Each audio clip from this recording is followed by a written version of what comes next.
Not downloading anything.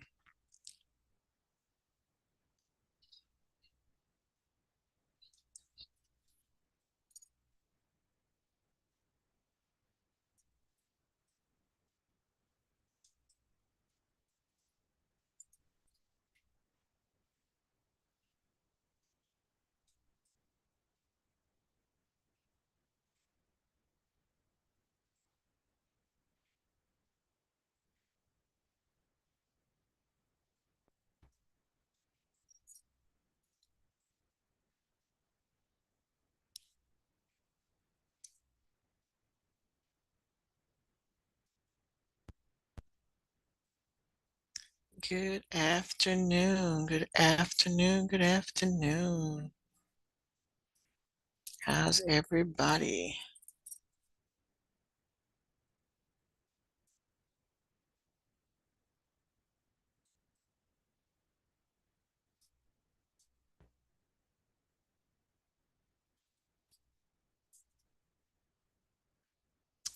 Righty.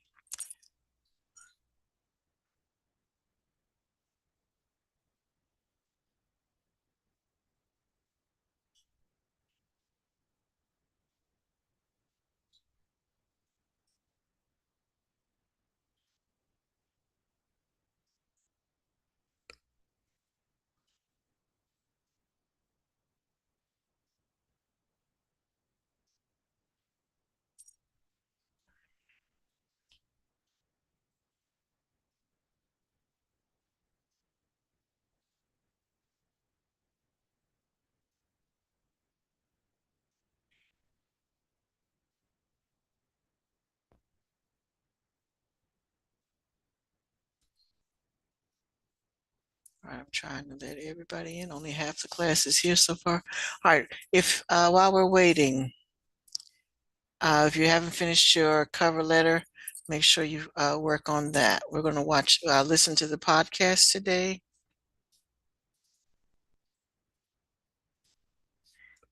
Also, while we're waiting, um, next week exams. Your exam is Thursday. So what you also want to make sure that you're doing is looking over what we've done since. So we've talked about, um, let me go back and scoot over. We've talked about CTSOs. We've talked about um, what they do, how the joining organization in your school is important to you. We've talked about how to write a resume, and now we've talked about cover sheets. So you want to be looking at those things. Also, as it's a 9-week exam, that means 9-week progress reports are coming out as well. So okay, we haven't done the interview yet. The interview is next, and we're going to do the interview. We're going to do that in groups. So be thinking about who you might want to work with as far as interviewing. You can practice your interview skills by working with someone else. All right, so let me do it this way.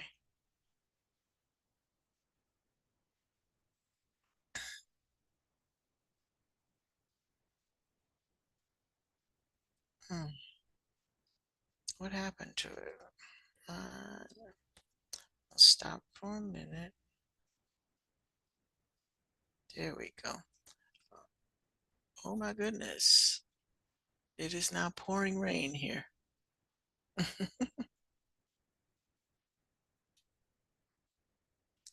To which lesson are you referring? The podcast that we're going to do? That you only have to listen to that. All right. So right now you should have um, highlighted in Unit 8. Okay, Unit 8. And for Unit 8, we talked about career paths, steps to take.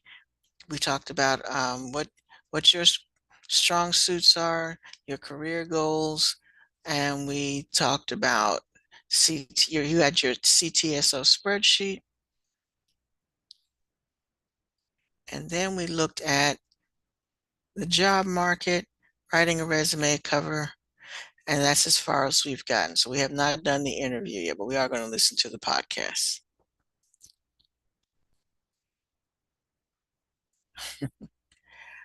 All right. Okay, we got almost everybody here. Everybody else is just late. So I'm going to come back over here.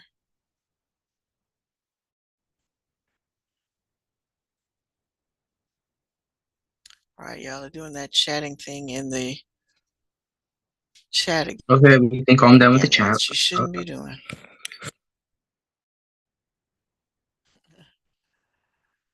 All right, so here we are. This is where I am. And let me see. Hopefully you'll be able to hear it if I play it.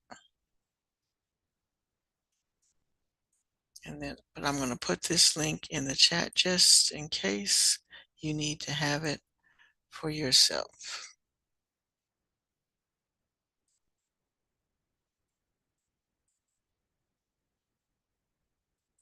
All right, that's where I am.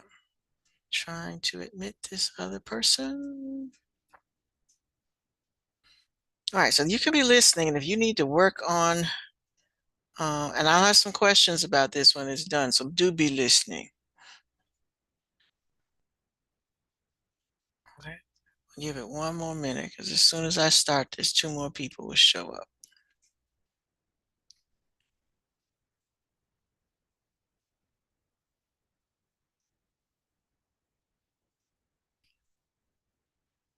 But y'all are not chatting like the way you're supposed to chat.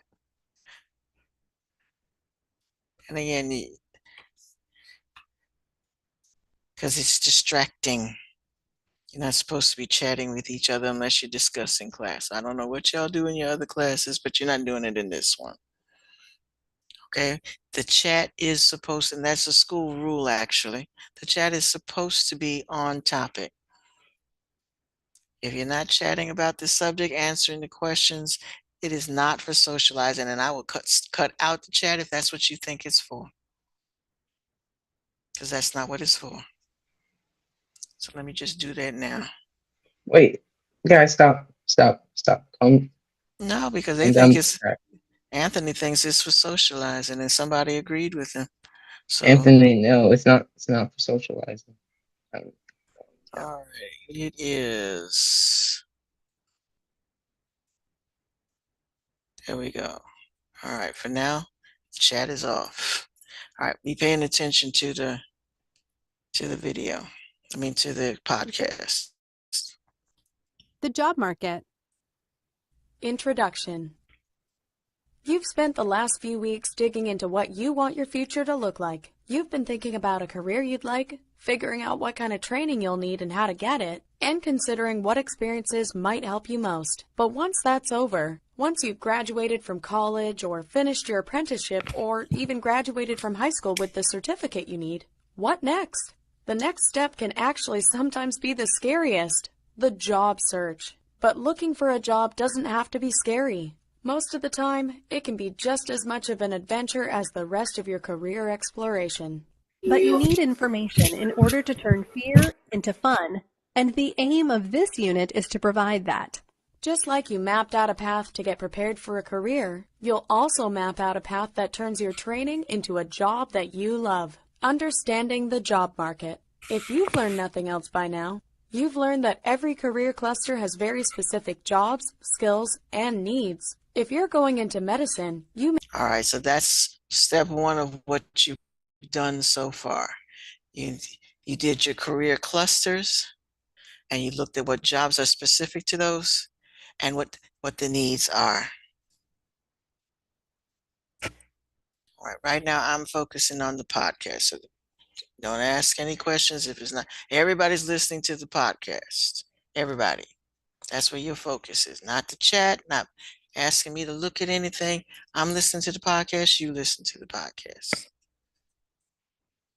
They need some technical skills, but they won't be the same skills that a robotics engineer would need. A robotics engineer doesn't need the same skills that a livestock breeder would need.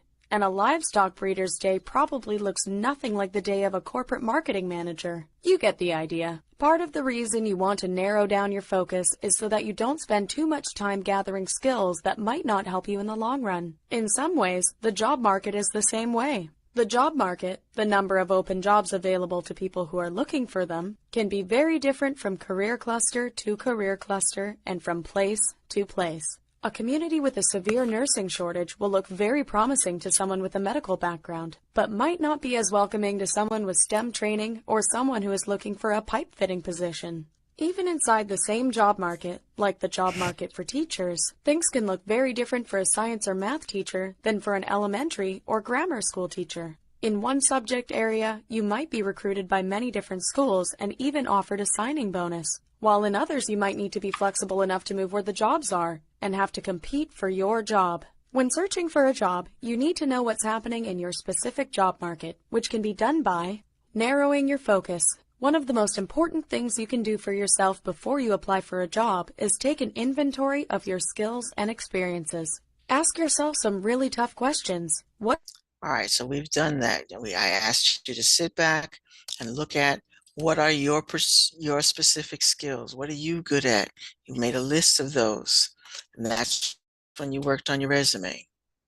What can you qualify for with your training and experience? If you don't have a college degree, it makes no sense to apply for a job teaching high school Spanish because the degree is absolutely required to enter that field. However, your bilingual status may get you ahead in an office that desperately needs to connect with the Spanish-speaking community. Once you've identified your skills and experience, find the jobs that match that description. Networking. Remember those people you met when you were working in your CTSO or through your internships? They are the people who you should talk to when you're getting ready to apply for jobs. Networking isn't always going to be the way you get a job, but it can be a great way to learn about jobs in your area. The friends you've made in certain industries can, for example, help you find jobs that they have heard are available but haven't been posted publicly. This is called the hidden job market. Your contacts can also help you learn more about companies and the local market. Ask them to give you the information they think you need to know. You may be surprised by what you hear. Researching the details. When you've narrowed down your job search to one particular field, then do the legwork. Learn about the future outlook for your field and the job you've decided to pursue. This is published regularly by the Department of Labor. You should also look up the typical salary for your area. You may not be able to get specific numbers, but you should have a good sense of what you can expect. You can also ask someone in the field to talk with you about the range of salaries. Hopefully you've done some of this work before you started your training. If not, you will definitely want to walk into your interviews with this information in hand. Using these skills today, you're in middle school. What does understanding the job market and a job description have to do with your life today? Actually, you can use these skills now when you're looking for a summer job or a great high school internship. How can you do it? Who do you know? Do you know someone who has a small business or someone who works somewhere that you'd like to work? This is the beginning of networking. Ask the people who you know about openings and start working your own version of the hidden job market. What do you know? Figure out what your skills and experience make you most qualified for. If you've babysat a lot, maybe a nanny job is your best bet. If you have mowed lawns for your parents for years, maybe expanding into a neighborhood lawn business during the summer would be a good fit. Understanding what you like and what you're good at, and what experience you have, will help you land the job you want. The resume. Creating a great application packet. When you're applying for a job, you'll most often be asked for a resume and a cover letter. Creating these can feel nerve-wracking because you want them to be the best they can possibly be. The goal of this unit is to give you the confidence to create your own resume and cover letter. To start, it helps to know what employers are looking for when they read them. What is a resume? Have you ever had someone try to sell you something by showing you what it can do? It might have been at a demonstration at the grocery store, on a late-night infomercial, or even in the mall as you walk by. Why do they do this? If you think about it, you'll understand. We tend to believe in something more if we can see it work. Employers are no different. One of the reasons that it's hard for new college graduates to get interviews and jobs without an internship is because the employer isn't sure if new graduates can do the job. They don't have any evidence. Think of your resume as marketing you. You want to show employers that you not only have the skills that you need for the job, but also on how you've used them successfully. This is why resumes can seem intimidating to write. There's a lot riding on them. However, when you know how to create the right kind of resume, you'll be able to tackle it with confidence. It also helps to know a few other things. A resume gets read in 10 to 25 seconds, and it's not likely to be the thing that gets you the job. The goal of the resume is to get you an interview, not a job. You want your resume to show an employer who you are, what you can do, and why you'd be a good match for them as quickly as possible. Resume robots. Job searches have gone 21st century. Did you know that nearly 95% of the largest companies in the United States and 50% of mid-sized companies use robots to read the resumes they receive? That's right. When you upload your resume online to apply for a job, a technology called ATS, Applicant Tracking Systems, helps to weed out the unqualified candidates so that interviewers don't waste time. The ATS analyzes the keywords, dates, and titles to figure out which candidates have experience and how much experience they have. Less than 25% of applicants make it through the robot resume search. With robots reading your resume, what should you do to make sure that yours makes the cut? Use keywords to describe your work ethic, i.e., committed, hardworking, dedicated. Use standard web fonts like Arial and Tahoma. Don't use abbreviations, graphics, tables, headers, or footers. Put your contact information at the very top, but don't use a header. Use the executive summary section to create a bulleted list of your qualifications and skills. Format your work history with employer's name first, then your title, followed by the date you worked there. Feel free to provide a resume longer than one page for the robots. They don't mind, and it may give you an advantage. Don't use fancy formatting, so abandon the templates. Upload your resume file as a Word document or RTF file, not a PDF, as some software cannot adequately read PDFs. How do you know if you should use a robot-friendly version of your resume, or if you should send a resume written for a human? If you're uploading your resume to a website, you can probably assume that ATS is working. The same is true if you're applying to a fairly large company that might have to deal with quite a few applications coming in each week. Stick with the human-friendly version when you're hand-delivering or sending via email. The human-friendly version should be 1 or 2 pages in length and may be formatted using a template.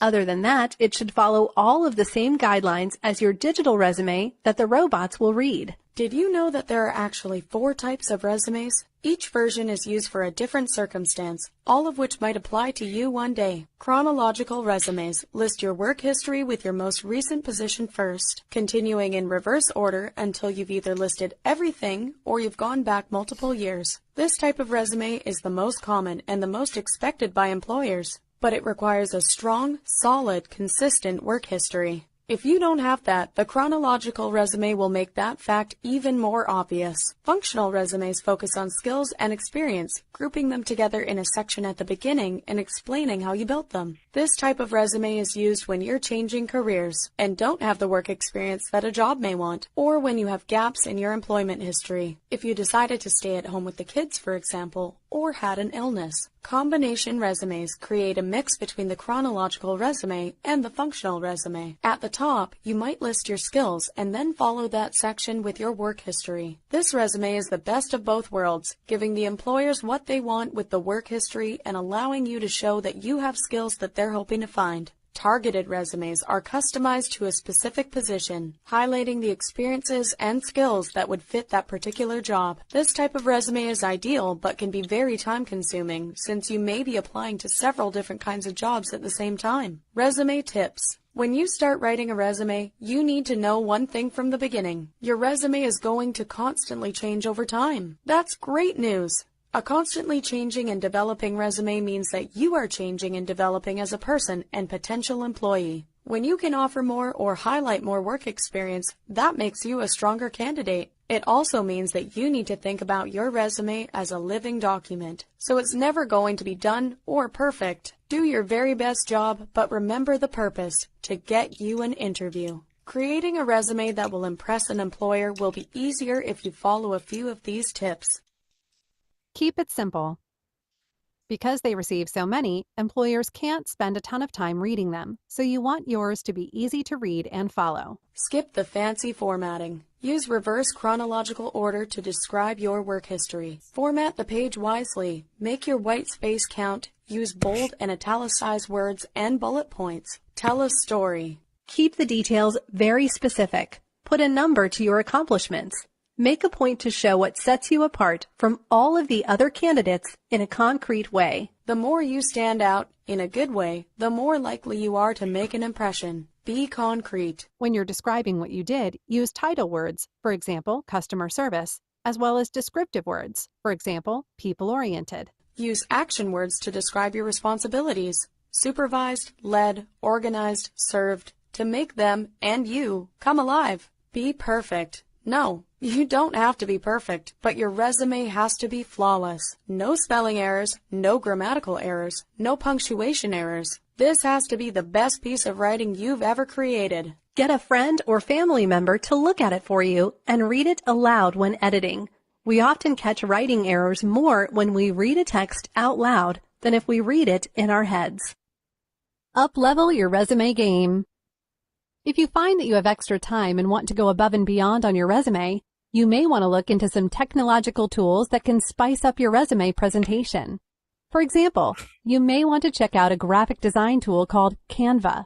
Here, you can go far beyond the normal black and white document form of a resume and select from thousands of document templates to create a colorful and modern PDF version of your resume.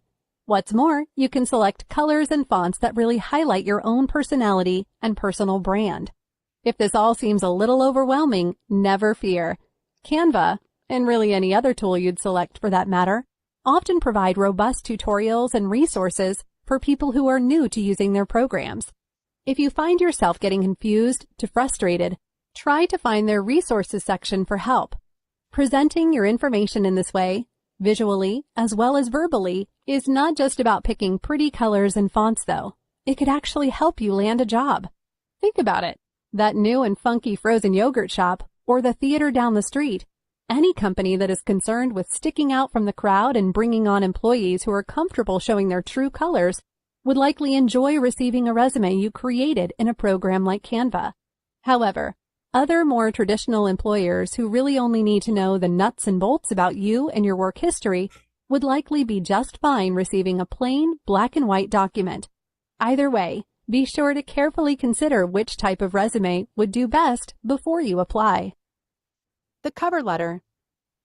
Crafting your cover letter. Only about 35% of the candidates that apply are qualified for the job that is open, mostly because they spend less than a minute reading the job descriptions before they apply. Don't do that. Employers want to know that you have paid attention to what they need, since you're the one who's saying that you can fill that position. When you send in your resume, you should attach a cover letter that introduces you, your skills, and explains how you can best fill the job. You've learned that your resume can be customized to each job, but sometimes that takes more time than you have. What must always be customized to the job posting is the cover letter.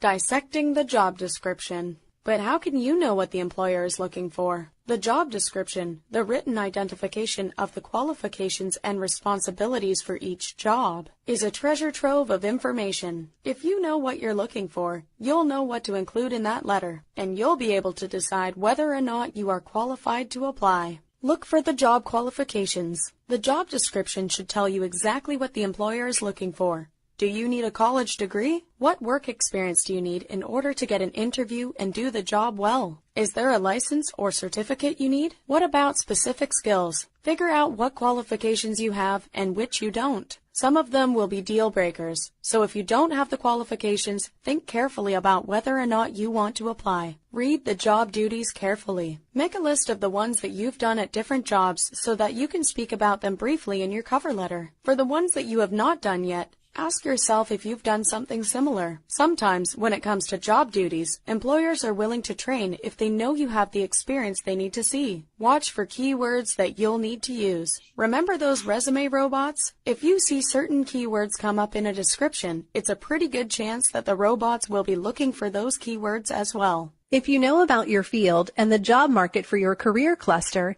you'll be able to recognize those specific keywords and the jargon special words or expressions that are unique to a particular field that you see in job descriptions. If you don't, that's All right, I'm going to pause it right there. All right, so what I want you to do is those of you who've already finished your cover letters, I want you to look at it again. And I want you to look and see, do you have the keywords that were in the job description that you were looking for? And all of you were supposed to have a particular company, and they had keywords in their description. So check your resume. Do you have those keywords in your cover letter describing what skills they want and what skills you have? Did you direct your information towards the skills that they were looking for? So everybody take a minute and go look at your cover letter. And you might need to fine tune it so that, so again, start with looking at the job skills. I gave you the one from Starbucks. So they had certain words listed in that field, on that thing that I gave you. Hopefully you saved it. Let me see if I can, hold on, I'm going to pull it up again. And again, I asked, is there any other one that somebody else would like for me to pull up?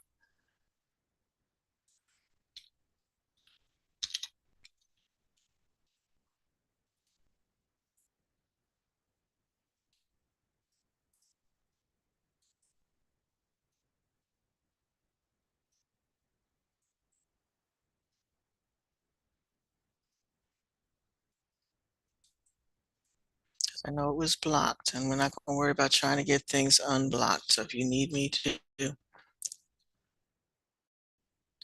pull that up again for you. And I pulled up one for a barista. And I might just give a test on this page.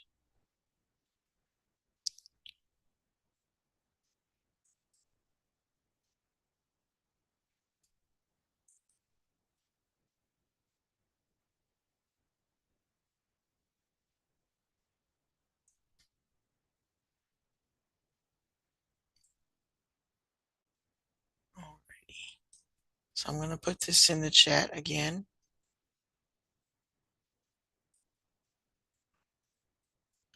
And I want you to look at this. And in fact, like I said, I might give this as a test. Yeah, let me do that. I'm going to put this as an assignment and have you to identify all the keywords in this activity. Give me 1 minute to do that, because some of y'all just need something to do other than worry about what's in the chat.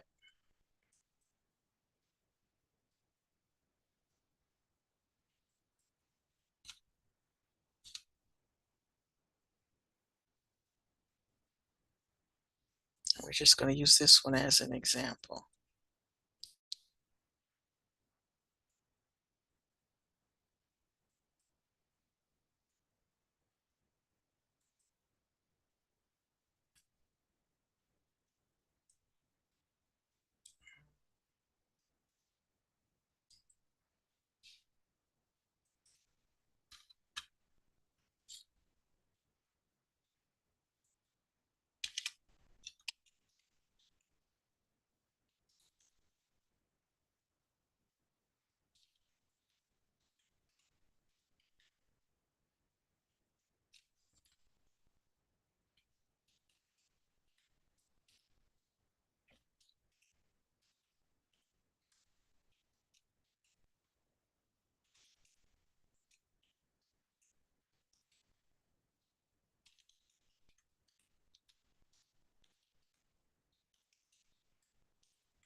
So I have put that in an assignment, and it's available today. It's going to be due Tuesday. Somebody asked me, why do the assignments get locked? Because you don't have all day to do these things. Okay, if I give you an assignment, you're supposed to be working on it today. Not next week, not when you feel like it, because I don't want to be grading things 3 weeks later. So the assignments have due dates. It's open until a certain time. That means you need to have it done before then. It's due by a certain date, which means after that it's late, which means every day that it's late after that, you lose a point. And the gradebook does it. I don't do it. The gradebook calculates how late your assignment is, and it takes a point off for every day that's late. Okay. And I'm going to stop looking at it at a certain point because I've moved on. You need to move on too. So that's why things get locked. They get locked after it's no longer available. Okay.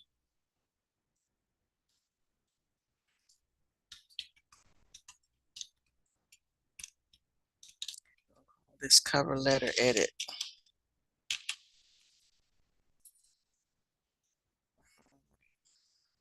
So I'm going to pull this up right now and show you where it is. I'm going to give you the assignment page for it.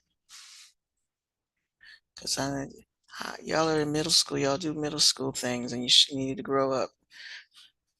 That's what you need to do.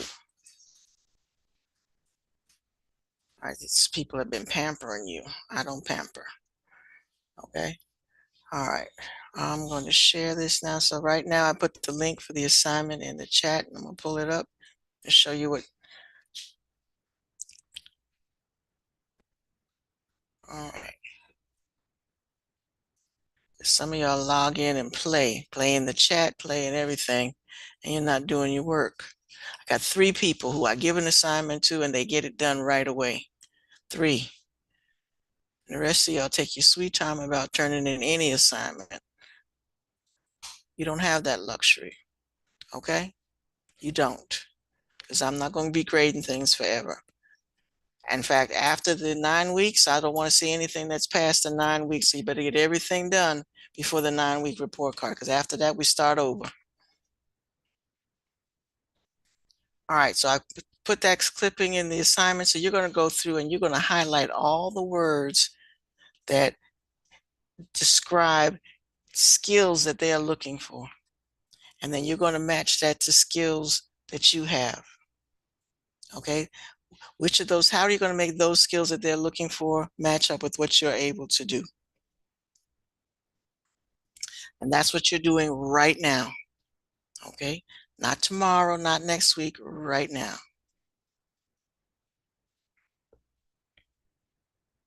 All right, for those of you who are missing assignments, I have tutorial tomorrow at 1:30. You need to log in at 1:30 and I can open up things for you to help you get missing assignments.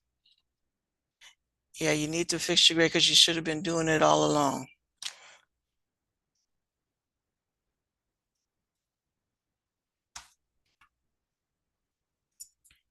Like I said, I have people who I give the assignment to and it's done. So I always give a week's time for you to get the job done. It shouldn't take you a week. These are simple assignments. It shouldn't take you a week to get it done. And then it's available for another week. So 2 weeks. This one right now is open today. It's due on the 3rd. And it's late. It's not going to be available anymore after the 13th. And you need to start looking at that. Whenever you see these assignments come up, look at when it's due, because after that it's late, and look at when's the date I'm not looking at it anymore. That's what this means. Today's date, when it's due, and the date that I'm not looking at it anymore.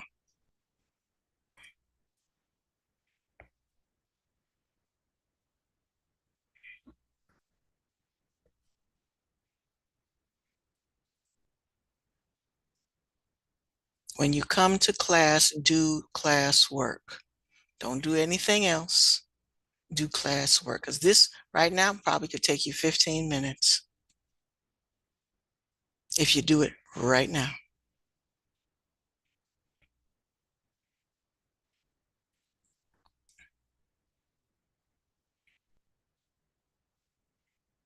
All right, so I put the link for the assignment in the chat.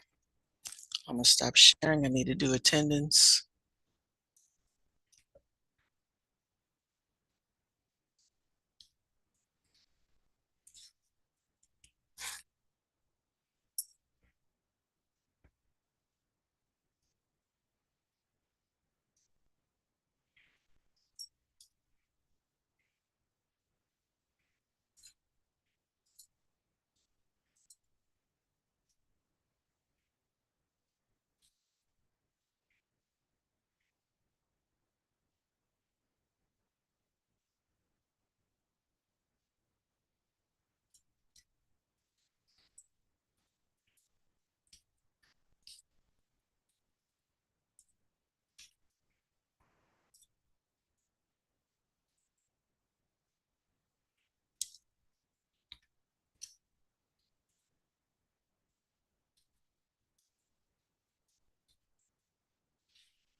All right, and again, I should be looking at you working on this because I'm looking at GoGuardian and I'm still looking at people not doing it. So why should I give you extra time if I can look here and see you not doing it? I don't know.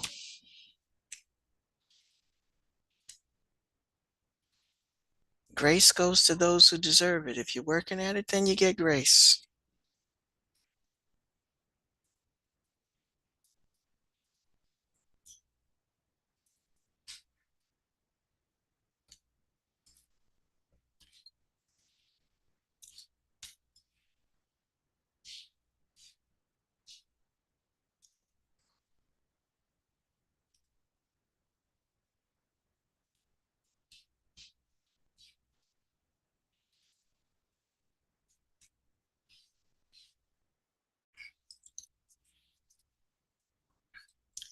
She mentioned Canva. I know one student did their thing in Canva.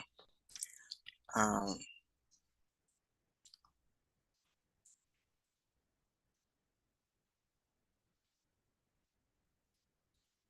I'm gonna check that as soon as I'll check the submissions as soon as I finish attendance. I see somebody's reading their emails. They're not working on their stuff.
All right, and the other thing that you should know that when I unlock an assignment, I don't change the due date, so it's still late.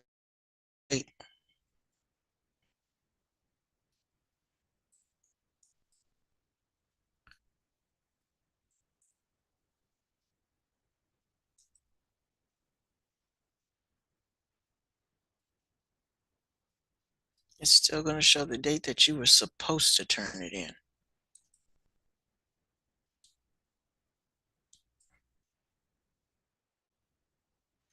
And some of these you'll be so late it's going to come up as a 0 anyway, and you're going to have to be in my good graces for me to give you any kind of grade.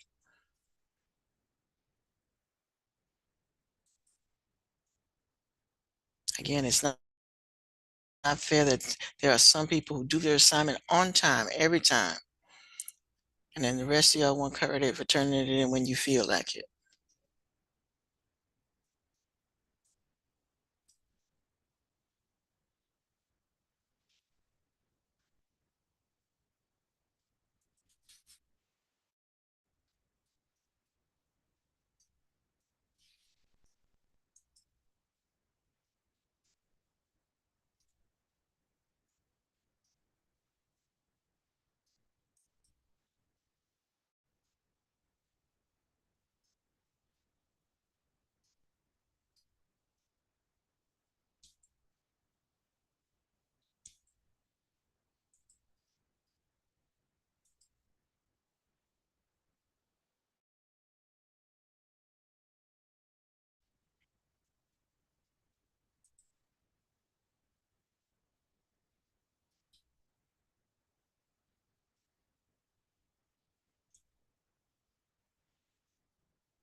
And actually, I'm gonna change this one for next week as well. All right, all assignments for this 9 weeks are now open until March the 6th, which is next Friday. Even this one you're working on today, change that. Everything is due by next Friday. All right, so the person who asked me to open the folders, they're all open until March the 6th. And again, some of them are so late you might get a 0 anyway, but do it anyway and depend on my good graces to grade it. All right, that being said, now I can actually look at people's grades, submissions. So Nia, I will look at yours now. I apologize.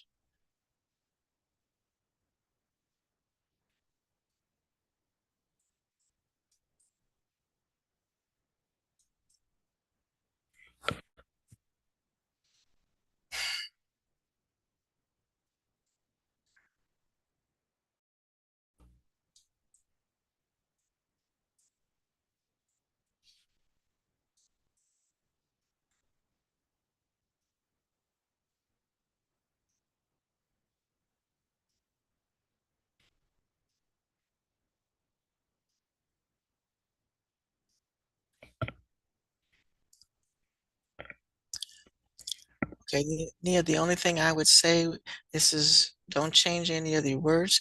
Make 3 distinct paragraphs. Right now it looks like one, even though you have indentations. Don't do it as a central format. Make 3 distinct paragraphs. And that goes for everybody. In your cover letter, it should be 3 distinct paragraphs, not just take all of those suggestions and put it all together. 3 distinct paragraphs. Okay, otherwise it's good. So if you could revise it one more time.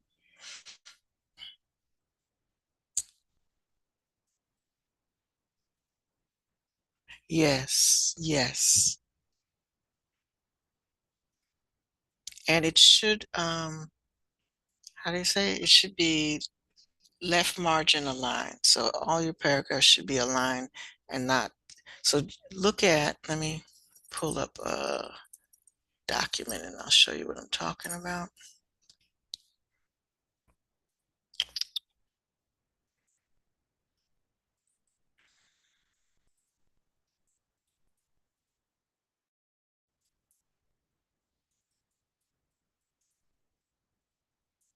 This goes for everybody because I've seen a couple of you do this as well.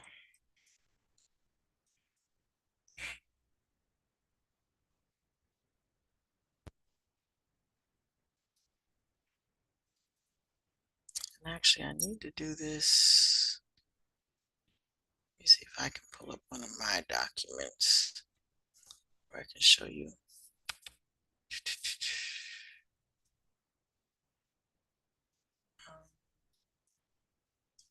See if it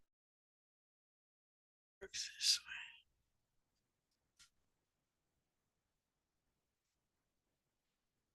way. Okay.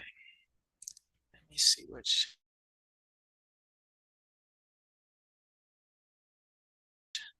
I'm sharing.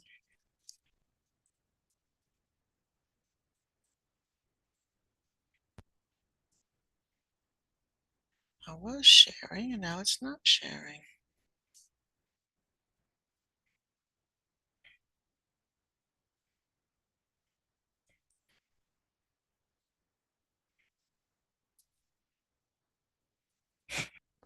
There we go. All right. So if you now why is this not clicking? There we go. All right, you see this box up here where it says paragraph? You want to make sure that everything is aligned on the left-hand side. Okay, so this is already left-hand aligned, but you do want to start each of your paragraphs the same way. Each of these is a separate, so you do want to indent for each one, but you want to click on left aligned, and it didn't change this because this was already left aligned. But watch what happens if I do this. See how it moved it to the center? And if I did this, hold on. If I, see, that's how you had yours, like that. And we don't want it like that. We want to make sure that it is left-hand aligned. And we want spaces between paragraphs.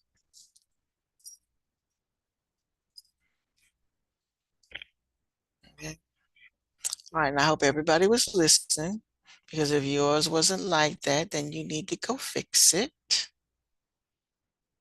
But were your so look at the sentences that go with each topic. The first paragraph was to state was about you. It should have talked about your name, introduce yourself. I am whoever you are, and I am in such and such a grade, and I am writing this letter because I am interested in the position of XYZ. And then here it says, mention the program that they are advertising. So what are you, in this paragraph, that's all you should have, maybe 2 sentences up here as far as introducing what yourself and what job you're going for in relation to what job they're offering. Second paragraph, that's when you describe your skills. So like what we're doing now is we're looking at what the description has and comparing that to what skills you have. So you are going to, this is the second paragraph is where you sell yourself. You say, you are looking for such and such skills, and these are my experiences based on those skills. This is why I know I can do this job, because I have experience doing X, Y, and Z in the areas that you're looking for. Okay. And then the last one is a closer. You thank them for their time. Again, you say that based on my skills, I think I am the perfect person for this job because, again, sell yourself, because I am a go-getter. I am passionate. I am conscientious. Sell yourself. A lot of I am. I can. I will.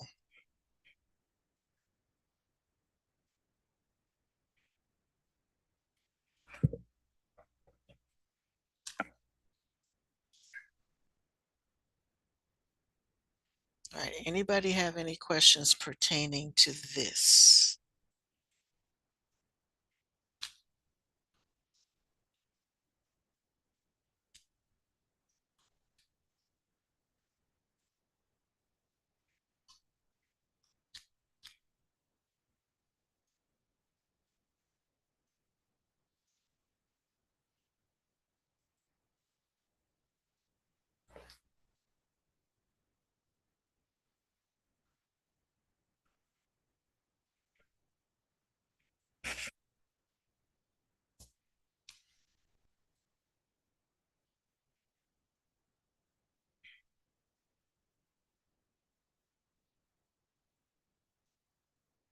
And again, make sure that you click on the home thing on your, and it'll tell you how to format it. It'll tell you how to make your paragraphs.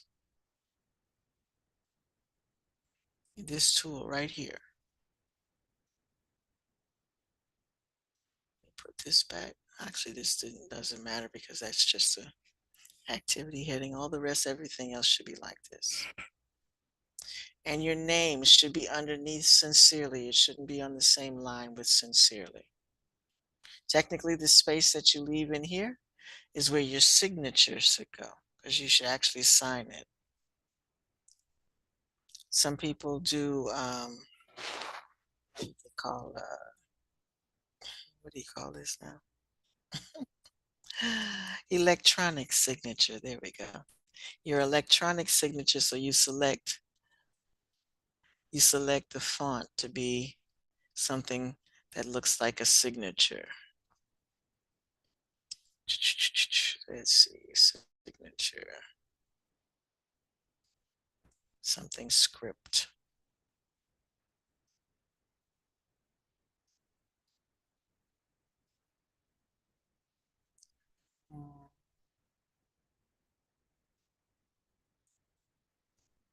right, so technically if I was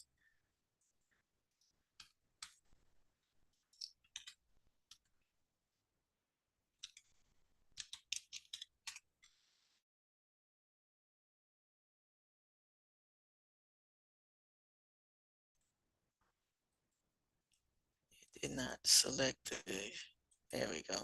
So now you have signed your and then make it a font size. Font size, remember, should be constant so that they can read it. And you have now signed your document. You can print underneath. Well, you don't have to print because your name should be up here printed. So when you finish the letter, sign your letter.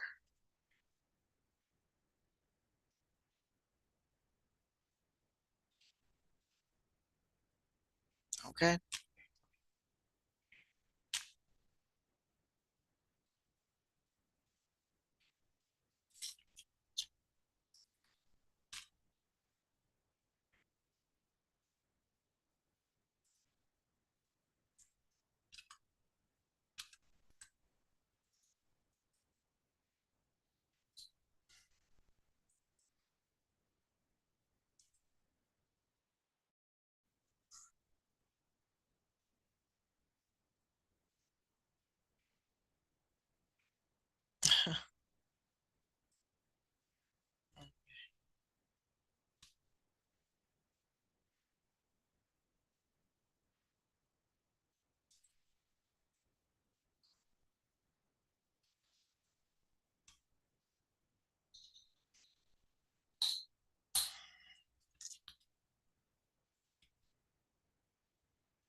All right.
All right, for those of you who haven't done your resume yet, when you give a reference,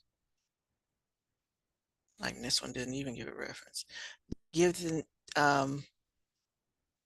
not the name of the person and their title.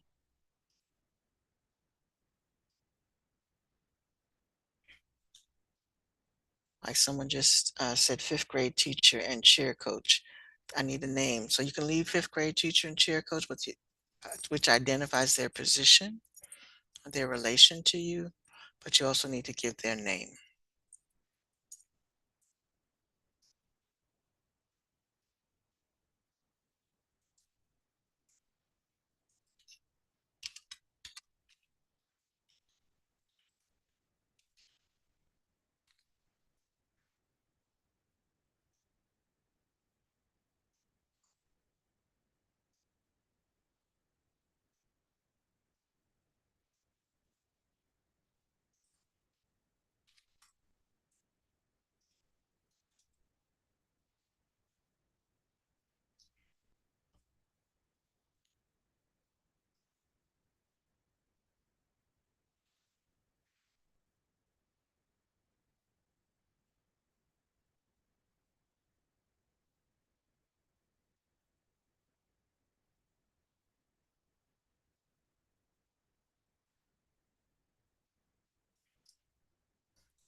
Folks, when you get a template, follow the template.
Okay, most of the ones I'm looking at look like a rough draft, so please take heed of the notes.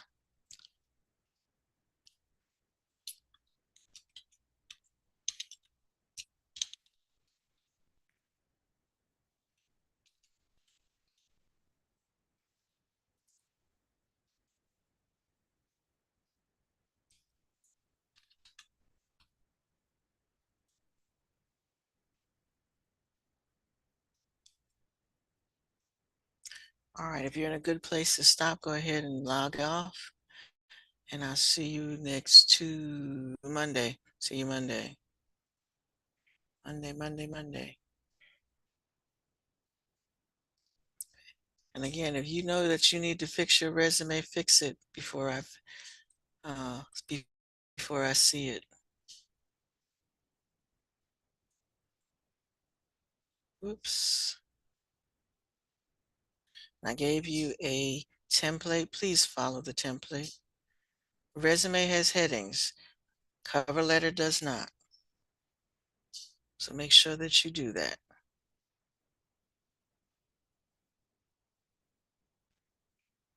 All right. Have a good weekend.